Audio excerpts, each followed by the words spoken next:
signifies who owned my ancestors.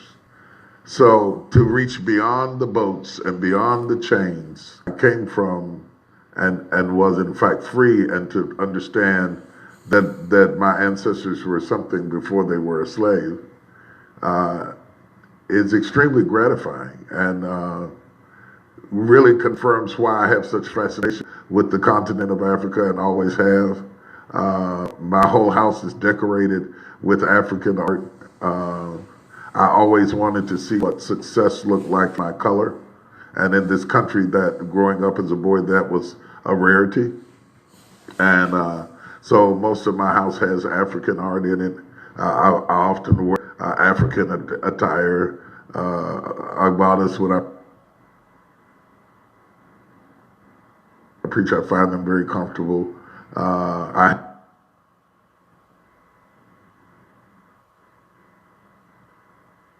have all kinds of them, and people send them to me from everywhere.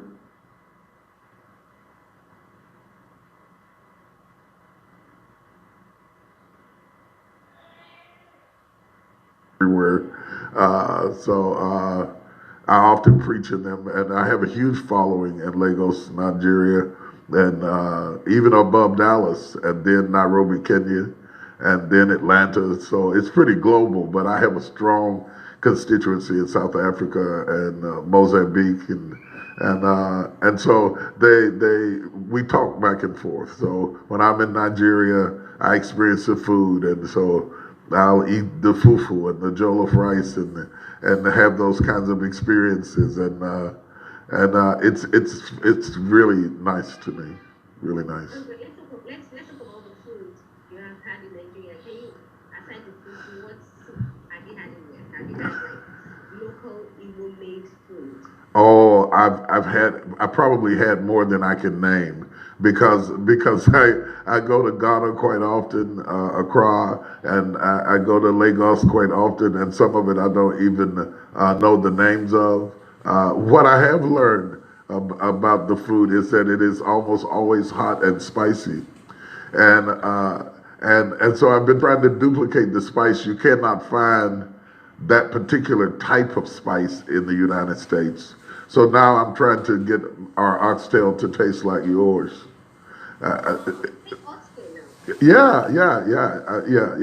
But the thing about it, I ate it before, but oxtail over there is so hot it makes your head sweat.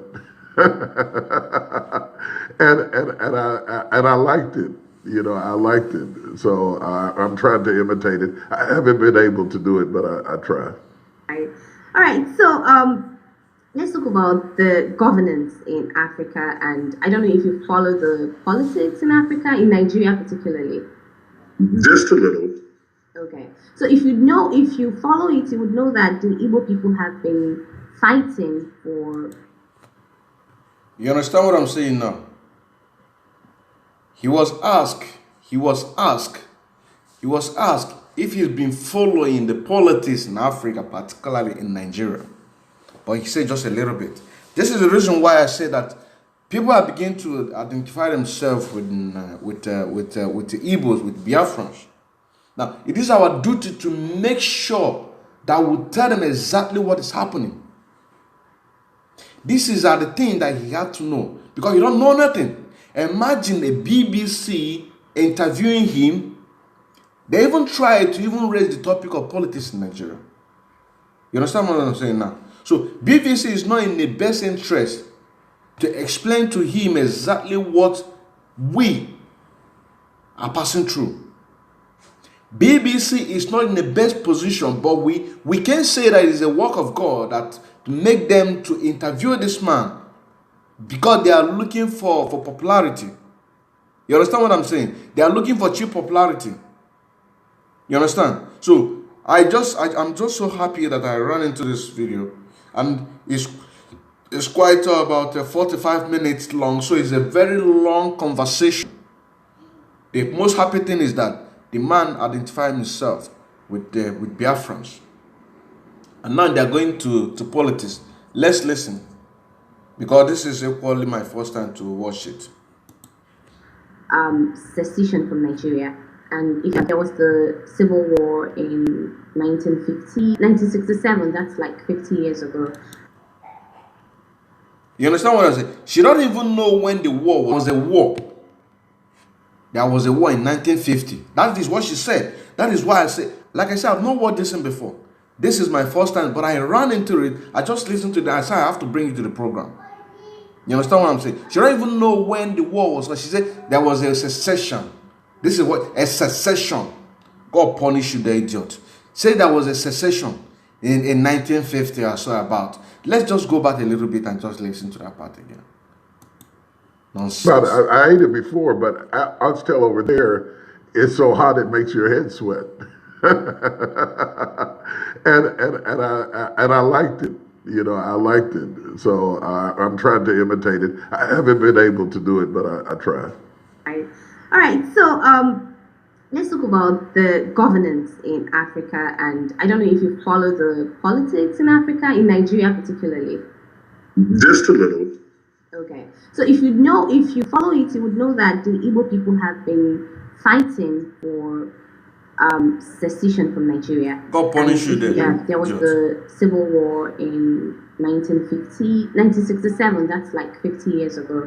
And yes, since the Civil War, the Igbo people have been trying to fight for self-determination for their own state in Nigeria. And I wanted to know what you think. Point of correction, we're not fighting to have our state in Nigeria. Rather, look at what I said. I said that BBC are not in the best position to explain to this man what is happening. He said that the Igbo people are fighting to have their own state in Nigeria. Who is talking? We want to separate from Nigeria. You understand? But at least they have a little bit credit to bring this man out. You understand what I'm saying now? Because they are looking for cheap popularity, because the man is a very famous man. He's a bishop in America. About the whole scenario, watching from Sorry, outside, let me take it back again. I will not disturb it again. There was the Civil War in 1967. That's like 50 years ago.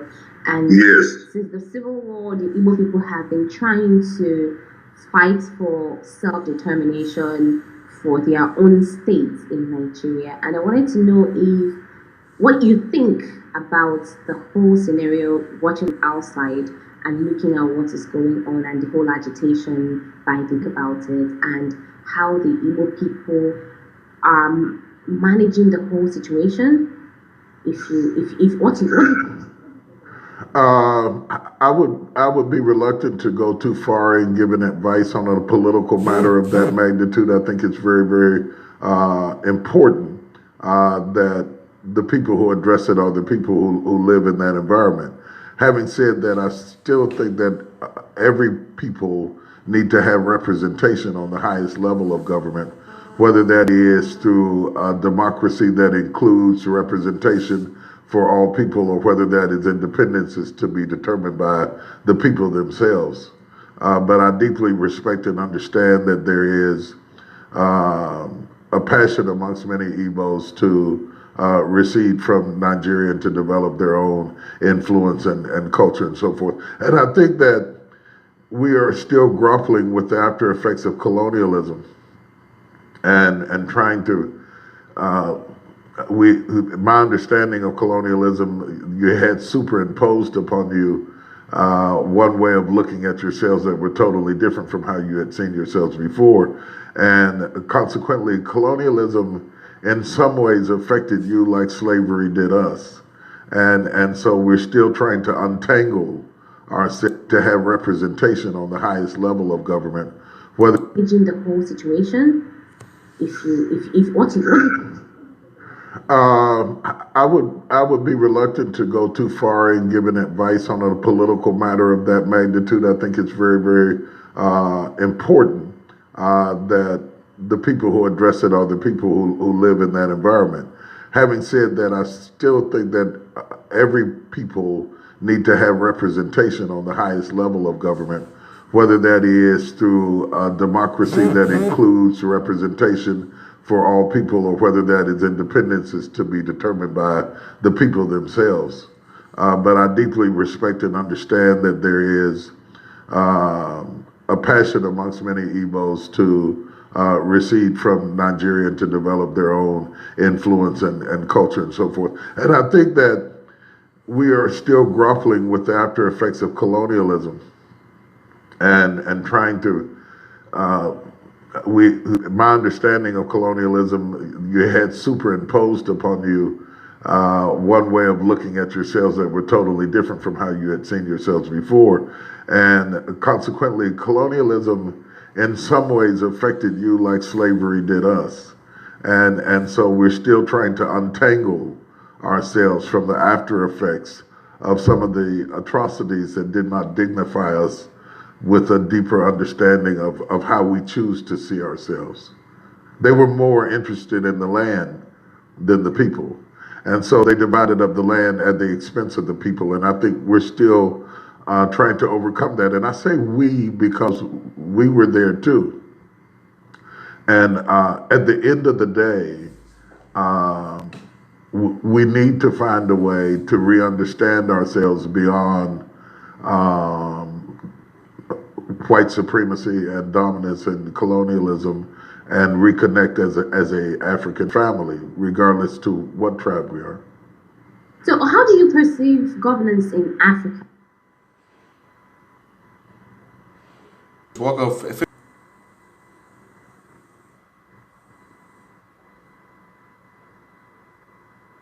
you have to bear with me.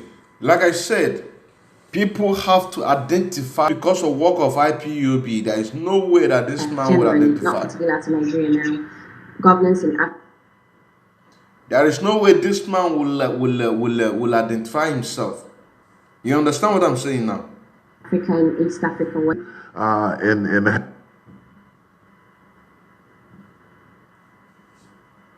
Just imagine. having the kind of governance that really makes the inroads that we would like to see made for the everyday person.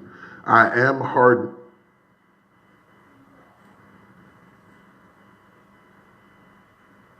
Share this, please share this. Encouraged by some of the presidents over there, you know, the 1619 and the. If they are disturbing you, you can go to my YouTube. Atot Chabot or Endless IPOB. YouTube. I'm live right now. I was interrupted on YouTube. Now I went back again. 400 years of slavery, the welcome mat of coming home. There are some interesting discussions being had about waiving visas and giving dual citizenship, which is deeply meaningful. I cannot even explain to you how deeply meaningful that is, to think that consequently you will see a greater influx of African Americans who are actually moving into places like Ghana and not to be perceived that we are welcome there. And that is to a people who have been homeless for 400 years in so many ways. That gives you a sense of identity beyond your national borders. I'm proud to be an American. I love this country. But because of the history and the way that we came here, my culture is not always celebrated here. So to have the culture celebrated and to have the opportunity to have some duality is quite fulfilling. So would you want to have Nigerian citizenship? Would I want to what? Would you want to be a citizen of Nigeria, be given citizenship? Would you want to? Why will he be a citizen of Nigeria? Why would he be a citizen of Nigeria? You understand? Why would Facebook is attacking my page as I'm speaking to you? It's trying to reconnect. It is trying to reconnect.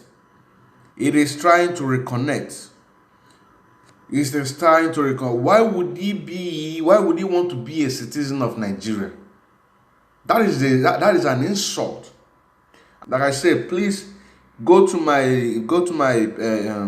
after the program, please, I beg of you.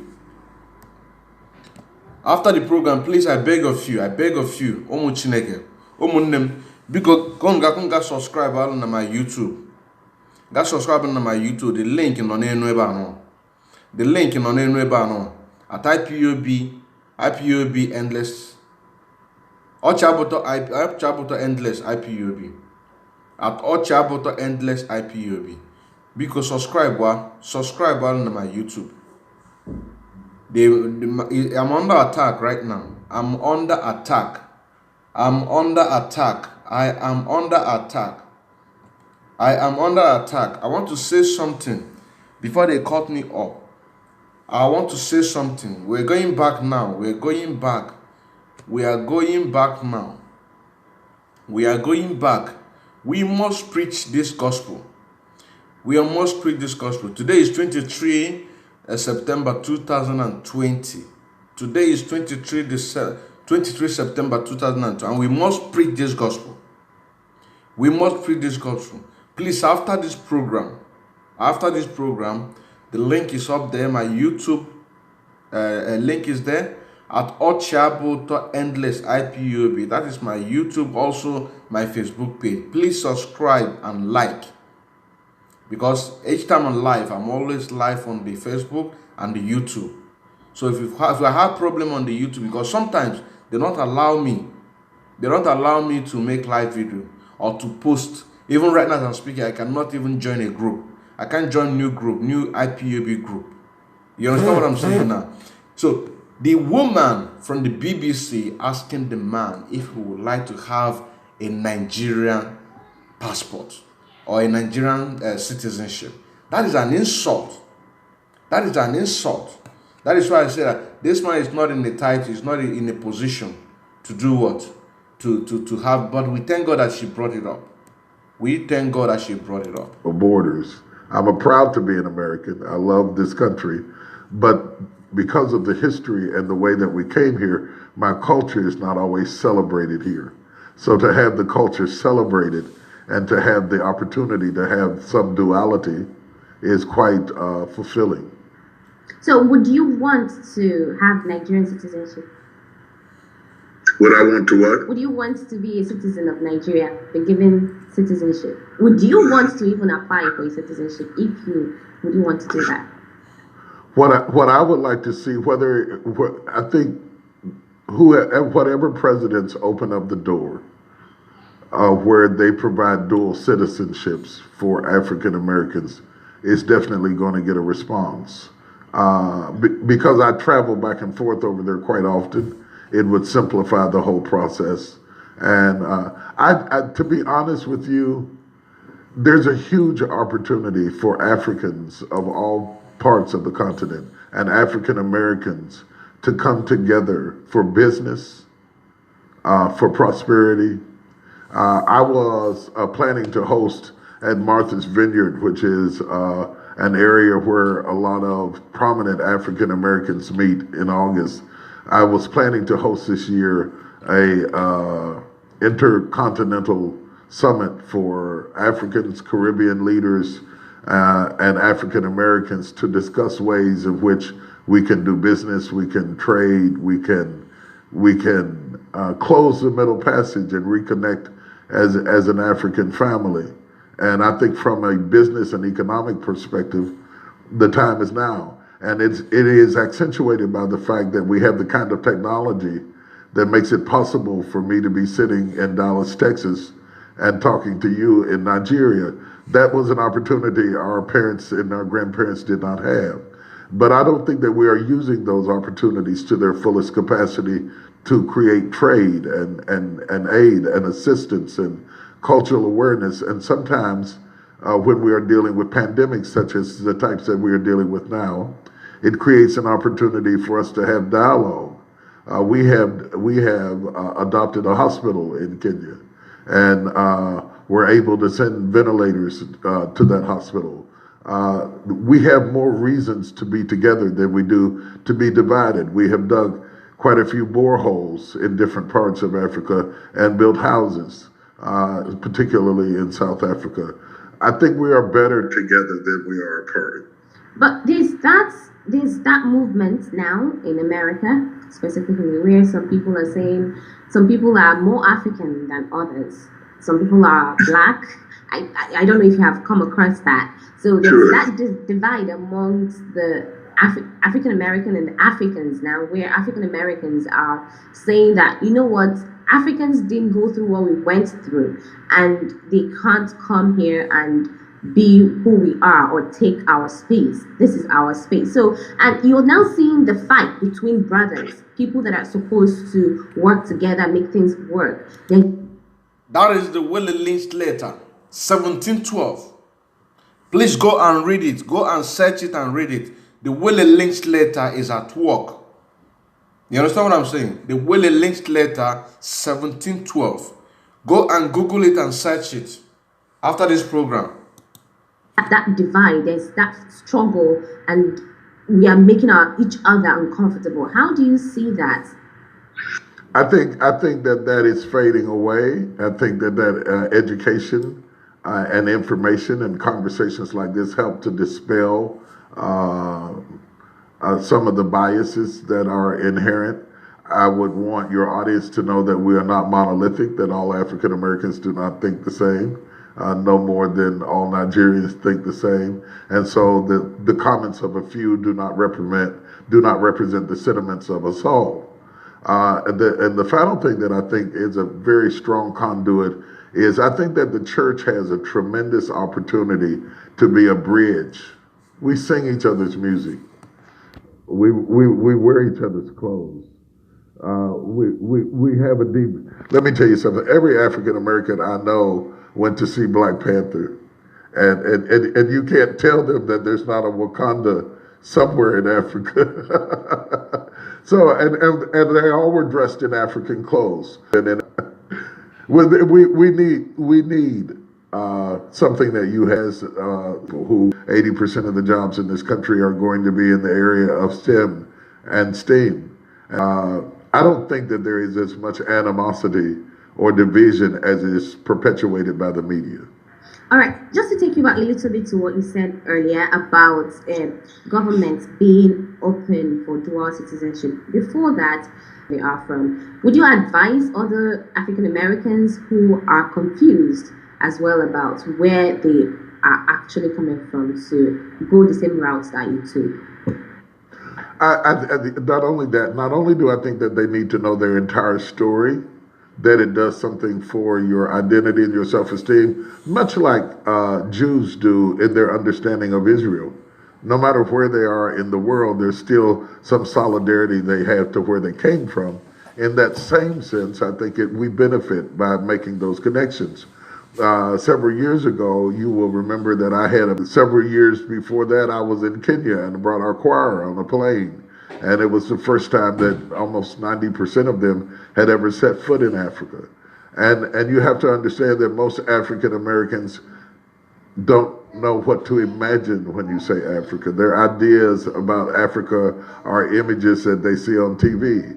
And so the more that we can do to show various parts of Africa, exploring it as vacation sites and possible second homes. All right. So a lot of African to America, to the west for greener pastures, want to stay there and not come back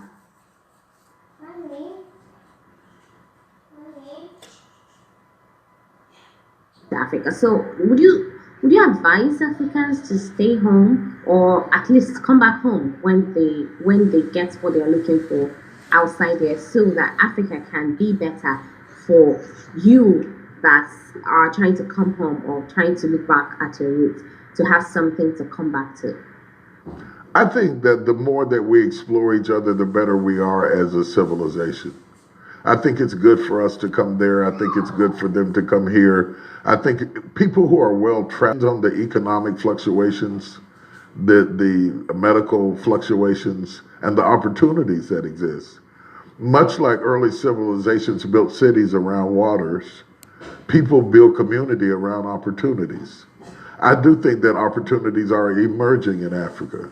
And even though that there's been a downturn in recent times economically, I think that emergence will prevail over top of the temporary downturns in the market, in the economy, in the value of the rates that exist over there.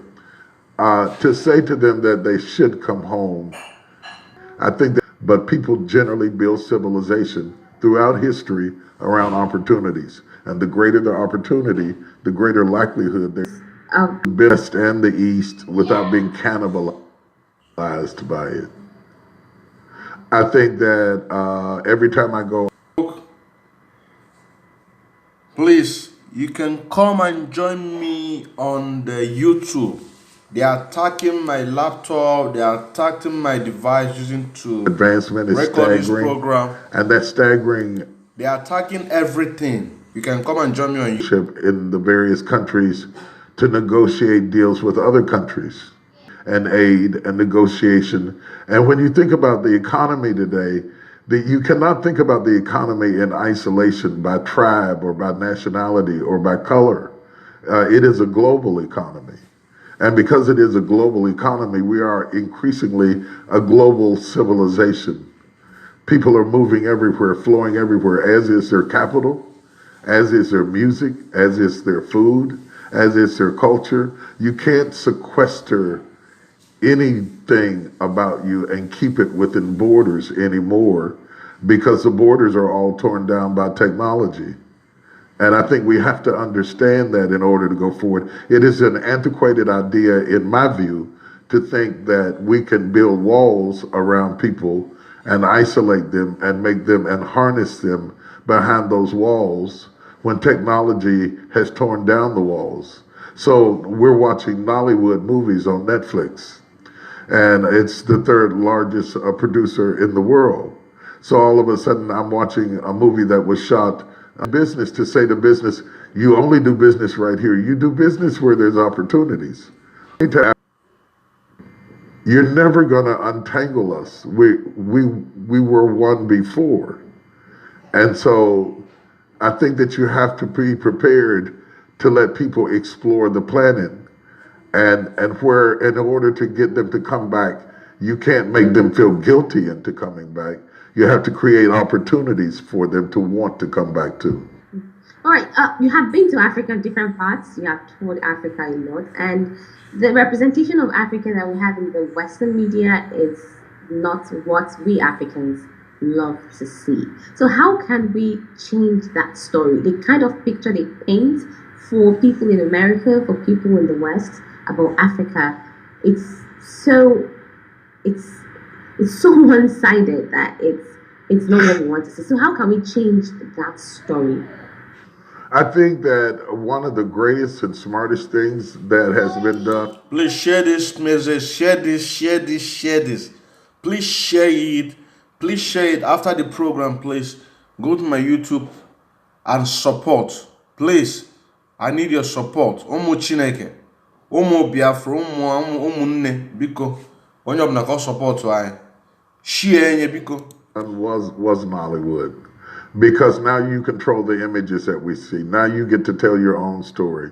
When you look at Nollywood, it's the same thing that Tyler Perry Studios represents to African Americans. When you own your own studio, you can tell your own story, and then we get a broader perspective of who you are. None of us are going to accept the words of our leaders about who another country is. We accept what we see, and people believe, as Confucius said, a picture is better than 1,000 words. You've now got the pictures, and you're now negotiating deals with American companies because we cannot think in isolation and segregate our economy or our health. When you look at COVID, irrespective of what color or country you come from, it attacks us all. In the same way, our economies are affected by each other. We cannot become so tribal in our thinking that we do it to the disintegration of the opportunities that come through trade and interconnectivity. That's what I think. All right, so you talk about women a lot. You talk about, and you just released your, I don't think you released that. I was looking at your Instagram page, When Women Pray. It's about to be released, yes. Yeah, and I read The Woman, Her Lover, and Her Lord. You have loads of materials and loads of books for women. What role do you think women should be playing in today's world, especially in Africa and in Nigeria, if I may say where I am? What role do you think women should be playing in trying to make things right, trying to direct the society the much they can, and uplift the society from where it is to where we are hoping it's going to. His history teaches us that the way a society treats its women has a lot to do with how progressive it is. The more progressive a society becomes, it is reflected in the liberation of the woman. And I think that that is a very important thing to understand. That we have women who are on spaceships going up in the Apollo, that they're campaigning to be presidents around the world and vice presidents and entering into new occupational territories that were once taboo for them. They're on the basketball court. They're doing all types of things. I don't think that a gender should restrict a mind. It's the brain we want. It's the thought power, and I think that we can do that and still hold on to your femininity and your family life and your family role in your business life are two different things. And so I've always been a great advocate for promoting and encouraging women to explore themselves. The adage, "He who rocks the hand that rocks the cradle rules the world." The reason we want smart, progressive women is because smart, progressive women produce smart, progressive children. And so society flourishes much more aptly when the mother is bright and empowered and her voice is respected and heard. It affects how her daughter sees herself. It affects how her son treats his wife. Wow, that's very powerful. All right, let's go back a little bit to your Igbo identity. So, do you identify yourself as an Igbo American?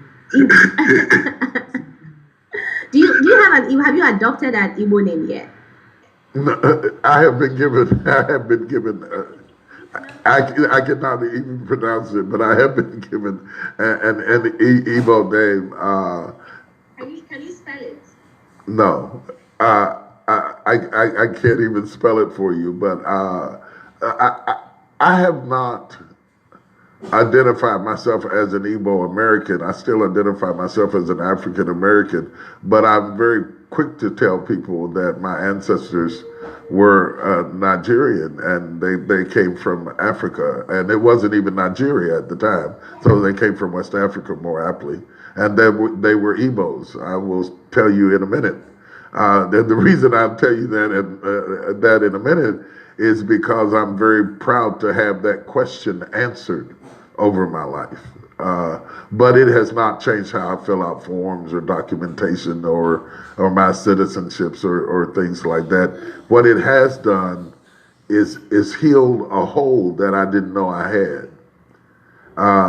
I think the strength of answering that question, whether you're Igbo or Yoruban or Kikuyu or whatever, to have that answer is therapeutic, mentally, intellectually, and even spiritually. I was floating down the Volta River in Ghana just at dusk, and the smoke-filled villages were scenting the air, and I was floating on a boat, and it was indescribable, the beauty of it, the sounds of the nature. It's I tried to capture it. I've tried to bring it home. I've tried to teach people here. I've tried to be a voice in America for African Americans and white Americans who don't know about Africa, because there's a great deal of ignorance here about Africa. They just don't know. And I apologize for every ignorant thing that we have ever said or done. They just don't know. It's not taught in our schools like that. And we don't know, but we want to know. And we want to understand, and we want to perceive. And we are as curious about you as you are about us, and maybe more so. And so I think that's why the summit I was holding was very important, because when we organically get to work together, whether it is with a company like Goldman Sachs, or whether it is through trade, or whether it is through church. When we organically find out what we have in common, what connects us rather than what divides us, it dispels myths, it educates on both sides of the water, and it creates a brotherhood and a sense of family. I mean, you met Lacan, who is my chief of communications, and he's I'm American. I'm American. Don't give up on me. I grew up in West Virginia, but he having that multicultural wall around me is a reflection of what I respect and what I think. I did not hire him because of his ethnicity. I hired him because of his efficiency. But I am proud to have that diversity on my staff and on my team. That's great. So you have been to Nigeria a lot of times, and I am not sure you have been to Igbo land itself, have you? I was in Warri. Warri, you're coming close. I'm coming close. Okay, you have to tell me when I get there. I was in Warri. I was in the capital of Nigeria. Yeah, Abuja. Yeah, I was in Abuja. That's where my mouth caught on fire with the oxtail and the white rice in Abuja. And I have met a lot of Igbo people, even here. And they go out of their way to come up and talk to me and tell me things and teach me things. And but I don't know that I've been in the heart of Igbo land. So if Warri didn't get me there, beyond Lagos, Warri, and Abuja, that's the only places I've been in Nigeria today. All right. So are you looking forward to visiting an Igbo place? We call it Ali Igbo, like the Igbo land. Are you looking forward to doing that anytime? I am looking forward to doing that, and I'm looking forward to experiencing it and learning about it. I was in a church service, and an Igbo person said to me, "This is what your language sounds like," and they started speaking in their language. And even though I couldn't understand it was deeply moving to me. 400 years of an atrocity that separates you from your ancestry is quite a wound to heal. And I think sometimes that people from the continent are so busy in Africa, are so busy trying to get what they don't have, that they don't celebrate what they do have. And that I find what they do have to be very valuable and to be very relevant. And I think that if we share the strengths of both worlds, we are better. We are much better. I've got all the pastors over here are now dressing like I dress, you know. So we are watching each other, and I think that people of influence should use their influence to enhance the conversation amongst each other, and not to depend on the images that we see through the media to teach us about who we are as a African family. Wow. All right. So we're rounding off now. What's the two questions? What's the greatest feeling you have had being an African American and tracing your roots back? And what advice will you give to the Igbo people, to Africans, and to your fellow African American about their roots and who they are? It's hard to say what the greatest experience was. I think sailing down the Volta River was the one that pops up into my mind. But every time I go, it's like going to college for me. Yeah, it is so fascinating. I really learned so much, and to sit around smart people and listen at them talk and us exchange with each other is the finest meal I've ever eaten. is just to dine at the table of all of our cultural distinctives. And so I think that is important.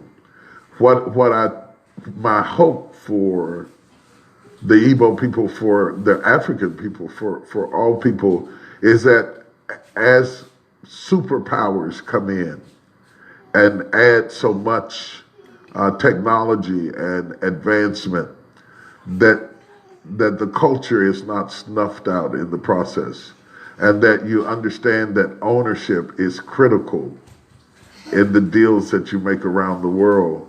If you only sell and you don't own, you'll soon be not a people at all, because ownership for all people is a sign of upward mobility. And I hope that in the negotiations, better wages are negotiated into the deal, better opportunities for upward mobility for millions of young Africans I see who are trained and need opportunities.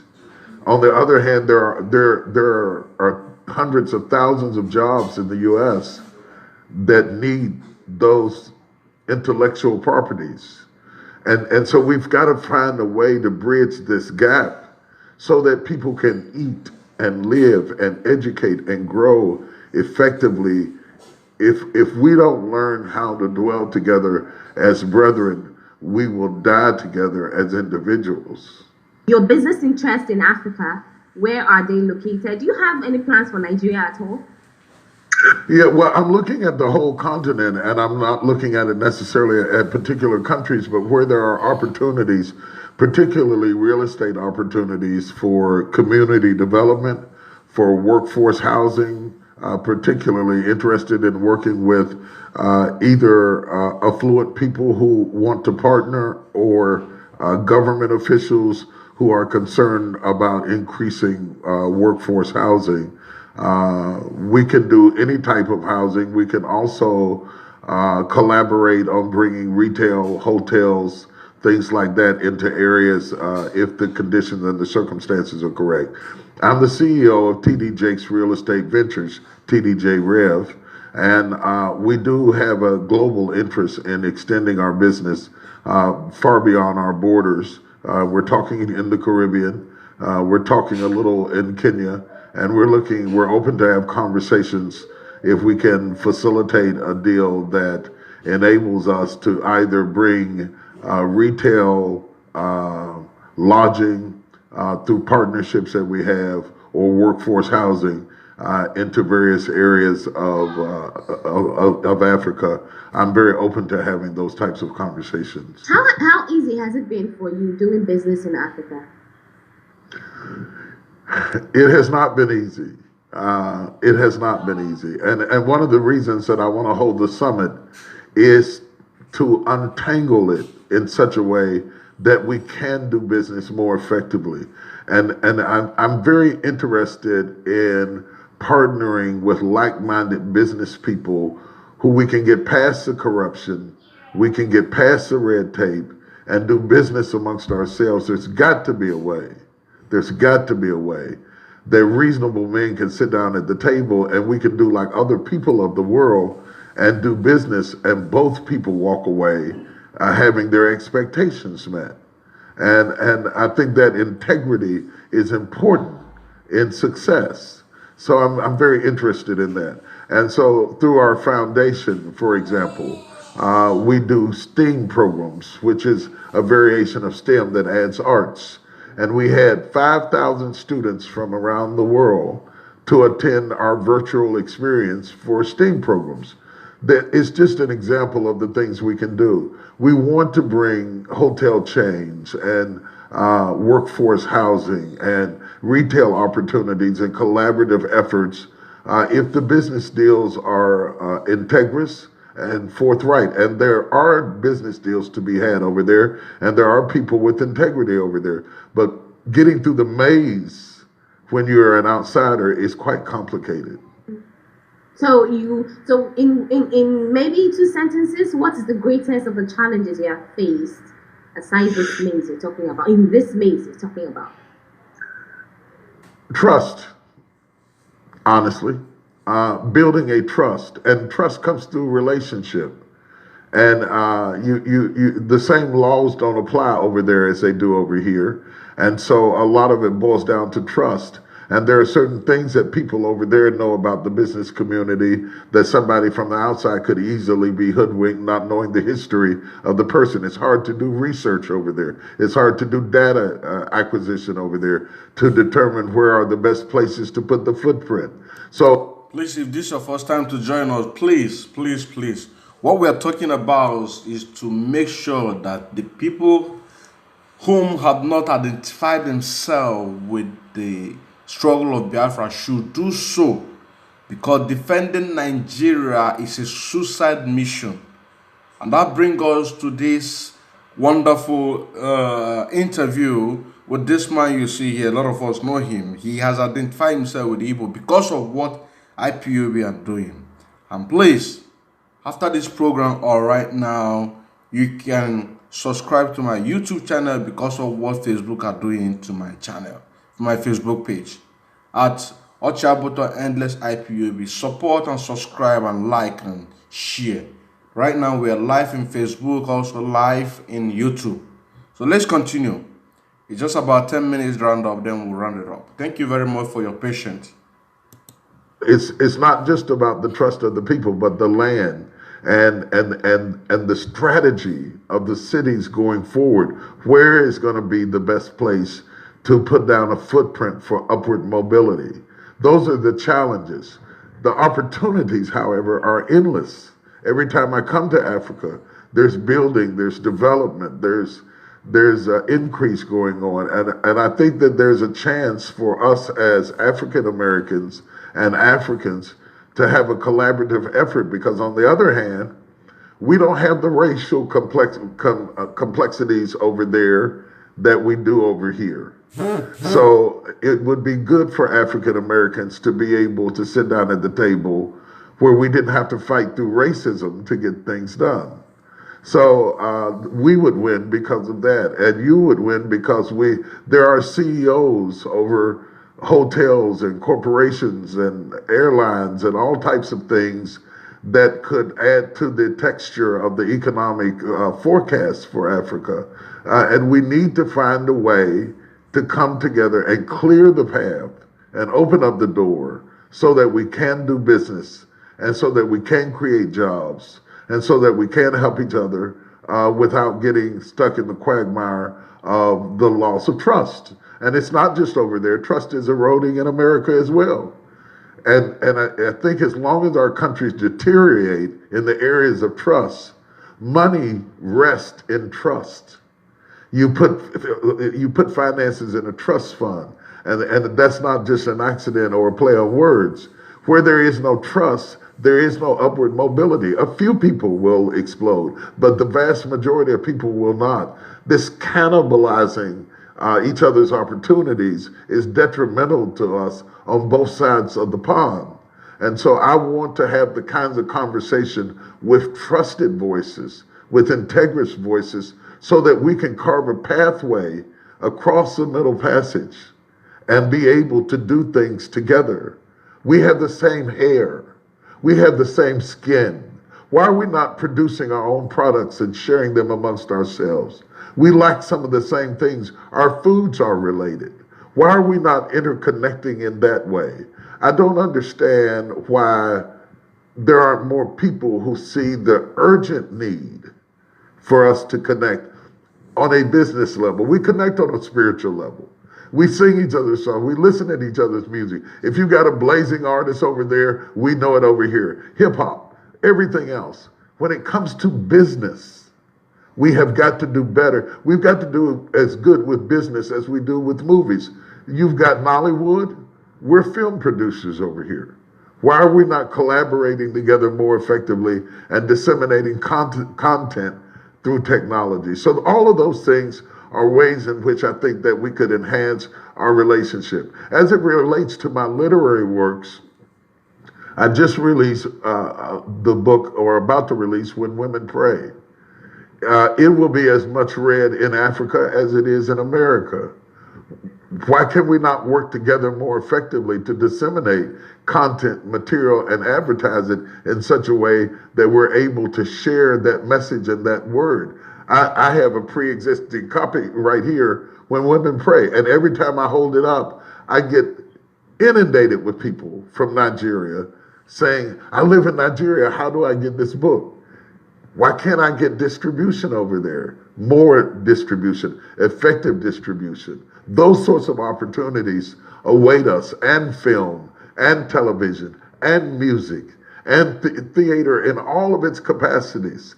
And then there's real estate and retail. All of those things suffer by our separation. All right, so what do you suggest? What solutions are you offering to this? I think it starts small. Trust in any relationship starts small with a few people who encircle themselves together, who make a commitment together. And that's why I want to host this event. I didn't get to host it this year, but I want to host it next year with a few hundred people from the continent over there and from the Caribbean and from the US. And let's sit down and talk to each other and see if we can not wait on our leaders and our countries and our presidents to connect us. See if there's not a way that we cannot connect together amongst ourselves. And where there are presidents who are ready to really sit down and forge ahead, let's bring them to the table too. And let's have a real conversation. See, I believe that any community increases when spiritual leaders and business leaders and elected officials and community activists sit down at the table together. And we might not have everything in common, but the one thing we all have in common is the people. And if we're going to lift the people, we have to lift them in every area and not just lift them spiritually and leave them hungry financially. We have to lift them in every area. And in order for us to do that, we must forge alliances together if we're going to be successful. If the people don't succeed, then who does the church have? If the people don't succeed, who do the governors govern? If the people don't succeed, who will buy the merchandise? Who will eat the food? Who will grow the crops? The main thing is the people themselves and our love and our commitment to them. I believe that you can be profitable and still be purposeful. And that's the message I want to sit down at the table with a few distinguished, and I welcome suggestions of people who are serious about leaving this world better than we found it and handing something off to our children and our grandchildren that has a better strategy than what was handed to us. And I really want to see that happen. So thank you for giving me that opportunity to add that addendum.